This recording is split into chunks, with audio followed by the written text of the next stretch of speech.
Hey sis, so it's quite an important day today. As I write this, Olive Morris's birthday has just passed. She's no longer with us, but she would have been 73 on the 26th of June. Why she's important is because I recently mentioned her in my last essay, Black Woman British. In every generation, a few brave black women stand up, not because they're unafraid, but because they're unwilling to stay silent. Olive was one of these women. Though she died very tragically young at just 27, to put it shortly, she was misdiagnosed for an illness which was actually a form of cancer. So like many black women are misdiagnosed in quotation marks, not necessarily with cancer, but their medical concerns are often overlooked within the healthcare system, as studies have shown us. Even though she's passed, Olive's impact on Black British activism still vibrates across the United Kingdom today. Her story is not only a chapter in British history, it's a call to action, a reminder for black women across the world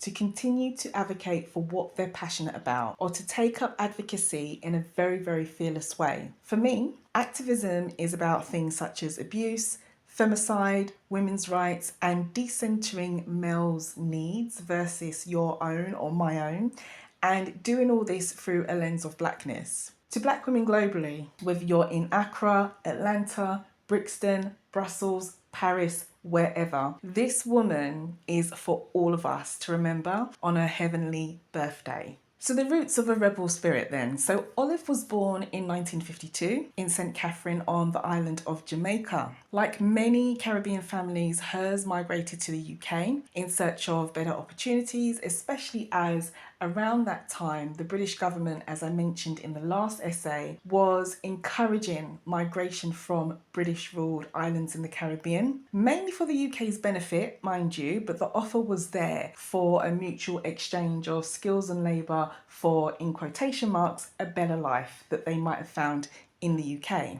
So her family settled in London when Olive was 9 years old. It was the 1960s, an era of transformation, resistance, and revolution for the black diaspora, not just in the USA. So young Olive quickly became turned on, you could say, to the political tensions in the UK at the time. She came of age in a country that treated blackness as foreign and threatening. In some ways, it can still do this today, not just to black people, but also, strangely enough, to foreign-born whites. With the rise of the far-right political agenda, we've seen the United Kingdom over, say, the last decade, especially as well since Brexit, when the UK voted to leave the EU. Olive, like many black young girls at the time, watched her parents face racism in work, in housing, in public life. But unlike most people her age, she decided early on that she wasn't just going to endure it, she was going to fight against it, and good for her. So her radicalisation by an experience of injustice, even though she's not here to confirm this for herself, if we look at her history and what happened, it could be said that one of her experiences that left probably an impression on her and motivated her came when she was just 17. So in 1969, she witnessed the British police violently arresting a Nigerian diplomat. His name was Clement Gumwalk, falsely accusing him of stealing his own car. Now imagine that. So when Olive tried to intervene, she was beaten and arrested herself. The incident sparked outrage, obviously, among the black community. But for Olive, it did more than that. It solidified for her probably her purpose. From then on, Olive became a strong advocate. She didn't just react to injustice, she organised, she resisted, and she educated. And crucially, she inspired others, especially black women, to see activism not as a burden, but as a right and a responsibility. She also went on to start founding black spaces within a white system. Olive, it would appear, went on and she co-founded the British chapter of what you could say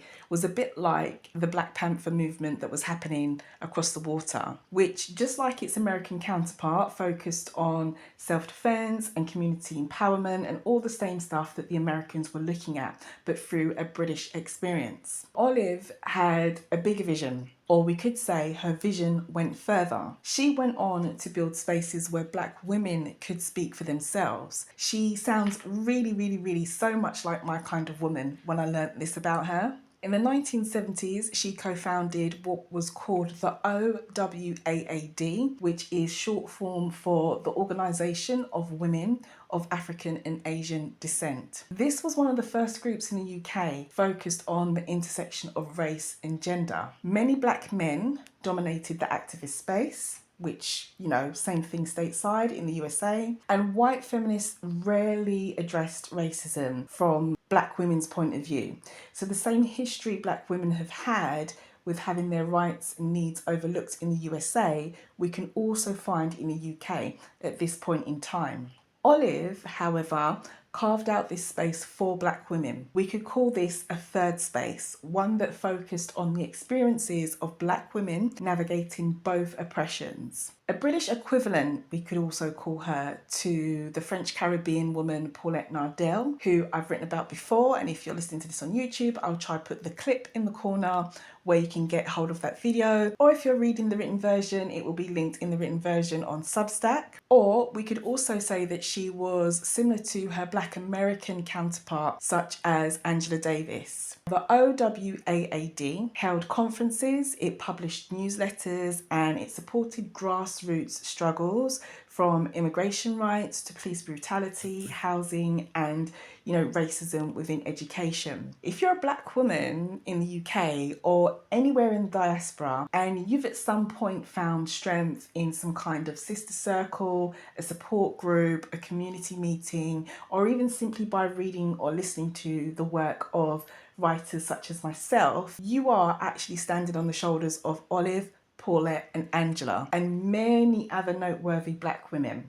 She also had a global consciousness when it came to Olive, and I find this quite key and very interesting.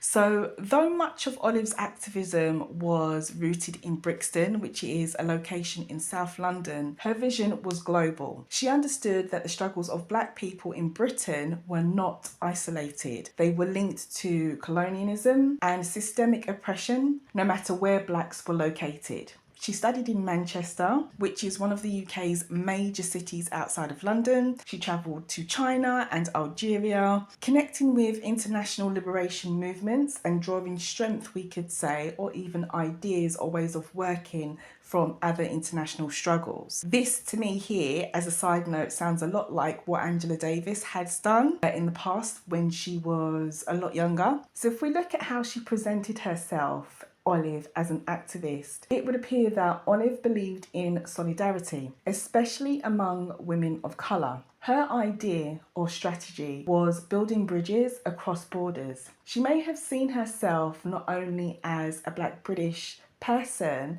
but as a citizen of the African diaspora with a duty to every corner of it. Her global outlook feels especially relevant today as Black women across the world find themselves navigating similar injustices and experiences. I personally have noted this with the brilliant invention of social media or YouTube and other ways of connecting across time and space. For example, mismanagement in healthcare, disproportionate violence towards us, underrepresentation in many spaces, and in some ways, I would argue, misrepresentation in quotation marks by others. When we consider what men like Tyler Perry love to promote for Black women's image, which I recently also wrote about as well, talking about his movie Straw. Now, if you're listening to this on YouTube, I will try and link the video in somewhere at the top so you can check it out there. If you've got the written version of this article on Substack,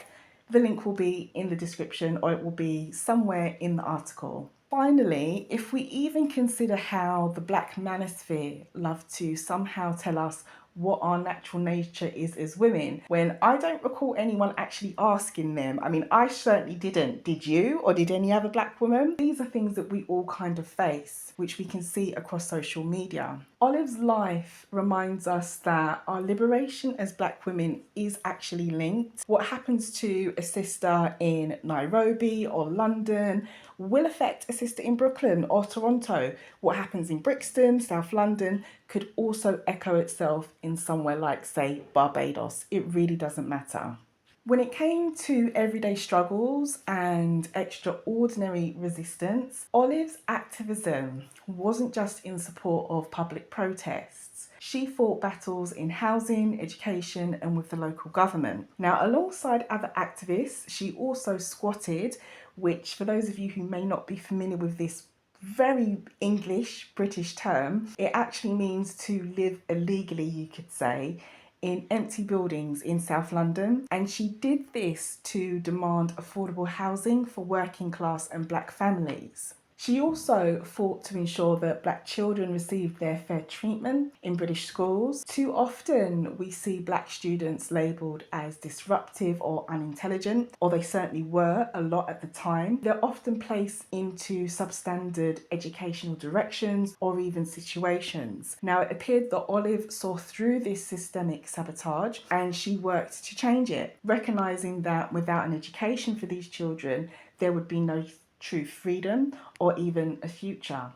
So Olive's death and legacy. So I kind of touched on this at the beginning.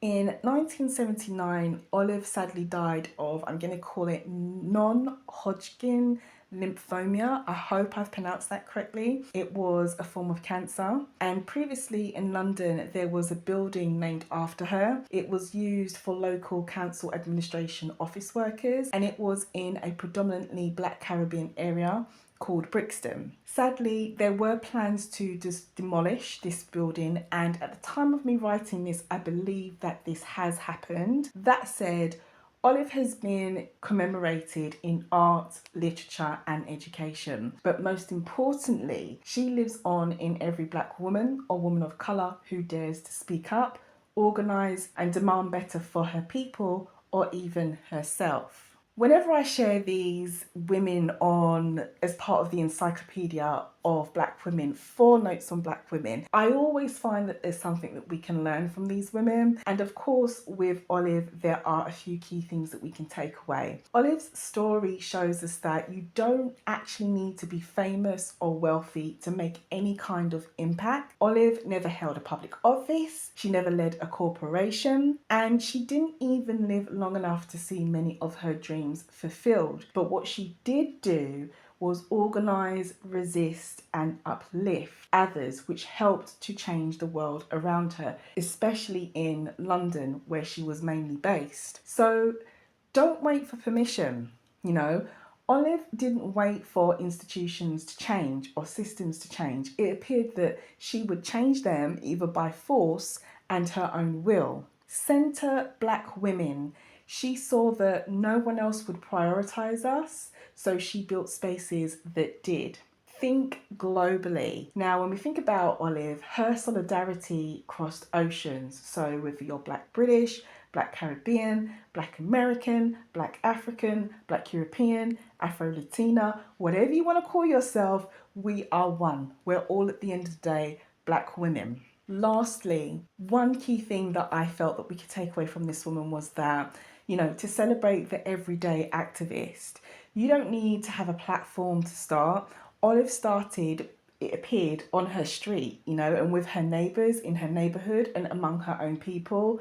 I simply started to write notes on black women and, create this encyclopedia of wonderful black women. So what will you do? In a nutshell, I guess, when I thought about this woman, my closing thoughts on her were, whether you're raising children in Johannesburg, studying in Paris, running a business in Detroit, or building a life in Manchester, Olive has this fire that really, I think, resonates in a lot, if not all black women at some point in her life. She lived as though justice was urgent. That's the impression I get from her when I look at her life and what she's done.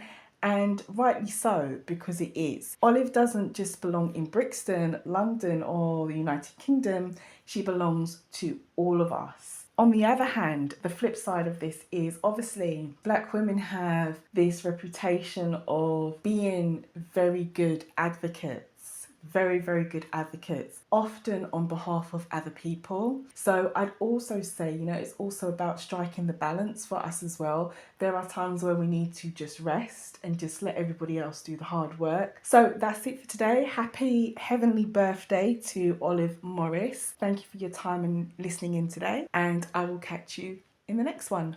Much love, the Black Woman Essayist.